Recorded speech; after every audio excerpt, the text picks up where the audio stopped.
Atëherë pash të arsyeshme që ta bëj një sqarim rreth këtyre gjërave dhe ajo ka të bëjë me fen, kombin, flamurin, identitetin, gjitha këto gjëra, sepse një amulli apo ka ndodhur mesin e muslimanëve. Edhe një anti-islamist apo një islamofob nëse del edhe flet, ja mush mendën atij dhe e luhat nga besimi i tij.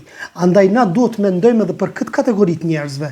Është e lehtë vllaznin në mesin ton na që i dim disa çështje apo disa çështje që bien ndesh me fen islame. Mirë, po çfarë tu bëjmë atyre muslimanëve të cilët nuk gravirojnë apo nuk janë në mesin ton bashkë me ne?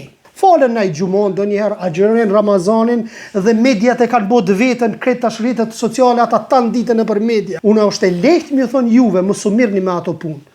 Si që është për shembull, si thojnë ulemaja fikul waqia, për shembull fiku aktualitetit, kanë thonë ulemaja që muslimani besimtari nuk bën më marrë me lajme të ndryshme, sidomos me lajme politike, sepse humb kohën. Koha është e vlefshme për muslimanin. Duhet mirët me Kur'an, duhet mirët me çfarë? Me leximin e librave fetare dhe ta mbroj besimin e tij. Mirë, po çfarë ti bëjmë disa muslimanëve të cilët mirën me këto gjëra dhe ndikohen? Atëherë hoxha apo dietari duhet ti dëgjoj të gjitha dyshimet që i përhapin mesin e muslimanëve. Dhe një prej dyshimeve që kanë përhapur ka të bëjë me kombin, ka të bëjë me flamurin, me gjitha këto gjëra dhe nuk po ju jipet haku çysh duhet këtyre gjërave. Kjo çështje është e rëndësishme vëllazni, sepse e prek akiden e muslimanit, e prek besimin e pastër, e prek tauhidin, andaj duhet mu sqaru. Nëse qohet dikush tallet me Muhamedit a.s. Nëse qohet dikush në emër të shqiptarisë apo patriotizmit e lufton dinin e Allahut azza wa jall, këtu duhet mi sqaru muslimanët.